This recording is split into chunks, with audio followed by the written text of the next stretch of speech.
হলুদ জার্সিতে সঞ্জুর প্রথম শতরান। 3 ম্যাচে ব্যর্থতার পর ছন্দে ফিরলেন বিশ্বকাপের নায়ক। 3 ম্যাচে 3বার ফ্লপ, চারিদিকে সমালোচনা। আর ঠিক চতুর্থ ম্যাচে সঞ্জু স্যামসন 56 বলে 115 রান। সেঞ্চুরির পর রজনীকান্তের পাদাপ্পা স্টাইলে সেলুট করলো, কিন্তু সেটা কার জন্য? উত্তরটা জানলে অবাক হবেন। তো চলুন শুরু করা যাক। এই সিজনে সঞ্জু স্যামসন রাজস্থান রয়্যালস থেকে ট্রেডে সিএসকে তে এসেছে। নতুন দল, নতুন পরিবেশ, আর সাথে বিশাল এক্সপেকটেশন। সিএসকে যখন কাউকে ট্রেডে আনে সেটার মানে হলো তারা সেই প্লেয়ারের ওপর অনেক ভরসা রাখছে। কিন্তু সিজন শুরুটা ভালো হয়নি। প্রথম 3টে ম্যাচে সঞ্জু তেমন কিছুই করতে পারেননি। সিএসকেও 3টে ম্যাচ হেরেছে। স্বাভাবিকভাবে সোশ্যাল মিডিয়ায় সমালোচনা চলছিল। 11 এপ্রিল শনিবার চেপক স্টেডিয়াম, সিএসকে বনাম ডিসি। এটা সিএসকে চতুর্থ ম্যাচ, এখনো একটাও জিত নেই।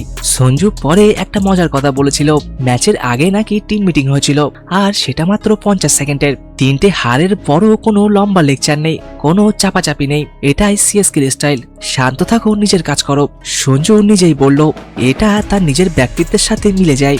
ব্যাটিং এ নেমে সঞ্জু শুরু থেকে অন্যরকম দেখাচ্ছিল। টাইমিং পয়েন্টে ছিল, বলটাকে ভালো করে দেখছিল, কোনো জোর করা শট ছিল না। ডিসির বোলাররা শর্ট বল দিক, ফুল লেন্থ বল দিক বা স্লোয়ার বল দিক, সঞ্জুর কাছে সবকিছুরই উত্তর ছিল। 56 বলে 115 রান, নট আউট। সিএসকে হয়ে তার প্রথম সেঞ্চুরি, আর এই সেঞ্চুরিতে সিএসকে এই সিজনের প্রথম জয়টাও এলো। সেঞ্চুরির পর সঞ্জু রজনীকান্তের পাদাপ্পা সিনেমার একটা আইকনিক সেলুট করলো। চেন্নাইতে রজনীকান্ত মানে আলাদা জায়গা, তাই স্টেডিয়ামে সবাই এটা দেখে বেশ উপভোগ করলো। কিন্তু পরে প্রেজেন্টেশনে জানা গেল এই সেলিব্রেশনটা আসলে কার জন্য ছিল। সঞ্জু বলল এটা ছিল স্টিফেন ফ্লেমিং এর জন্য। আমি জানি একটা ফ্র্যাঞ্চাইজি লিগ করা কতটা কঠিন, কতটা চ্যালেঞ্জিং, তাই আমি এটা আমাদের কোচ ফ্লেমিংকে ডেডিকেট করতে চেয়েছিলাম। 3টে ম্যাচ হারের পর কোচের ওপর বেশি চাপ থাকে, বাইরের লোকজন কোচকেই দায়ী করে। সঞ্জু সেটা বোঝে, কারণ সে নিজেও রাজস্থান রয়্যালসের ক্যাপ্টেন ছিল, তাই সে জানে একটা দল চালানোর চাপ কেমন হয়, আর সে বোঝাপড়ার থেকেই এই ডেডিকেশন। সঞ্জুর প্রেজেন্টেশনে নিজের ব্যর্থতা নিয়ে বেশ খোলামেলা কথা বলেছে।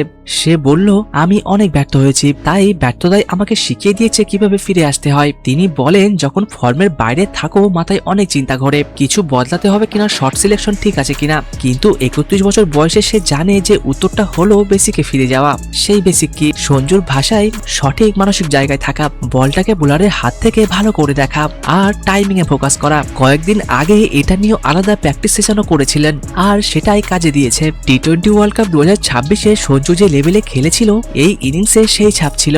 সঞ্জু বলেন ট্রেডটা তার কাছে দায়িত্ববোধ তৈরি করেছে। সিএসকে যে ভরসা দেখিয়েছে সেটার প্রতিদান দেওয়ার তাগিদ ছিল। নতুন ফ্র্যাঞ্চাইজিতে গিয়ে সেটআপে মানিয়ে নেওয়া সাধারণত সহজ হয় না, কিন্তু সঞ্জু বললেন সিএসকে তে সেটা মনেই হয়নি। সবাই সাপোর্টিভ, শান্ত, রিল্যাক্সড। 3টে হারের পরও কোনো অতিরিক্ত চাপ দেওয়া হয়নি। সিএসকে পরের ম্যাচ কেকেআরের বিরুদ্ধে 14 এপ্রিল মঙ্গলবার। এই জিতের পর মোমেন্টাম সিএসকের দিকে। সঞ্জু ফর্মে ফিরেছে, দলের প্রথম জিত এসেছে, পরিবেশটাও এখন অনেক হালকা হওয়ার কথা।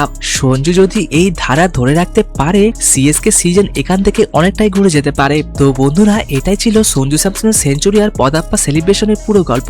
এটা শুধু একটা ইনিংস না, এটা ছিল ব্যর্থতা থেকে ফিরে আসা, নতুন দলে নিজেকে প্রমাণ করা, আর কোচের প্রতি সম্মান জানানো। তো বন্ধুরা, আপনাদের কি মনে হয় সঞ্জু কি এই সিজনে অরেঞ্জ ক্যাপের নিচে থাকবে? কমেন্ট করে অবশ্যই আপনার মতামত জানান। ভিডিওটি ভালো লাগলে অবশ্যই লাইক ও শেয়ার করবেন, এবং এরকম ক্রিকেট রিলেটেড ভিডিও পেতে চ্যানেলটিকে সাবস্ক্রাইব করতে ভুলবেন না। তো চলুন ভিডিওটি এখানে শেষ করছি, দেখা হচ্ছে আরেকটি নতুন ভিডিওতে।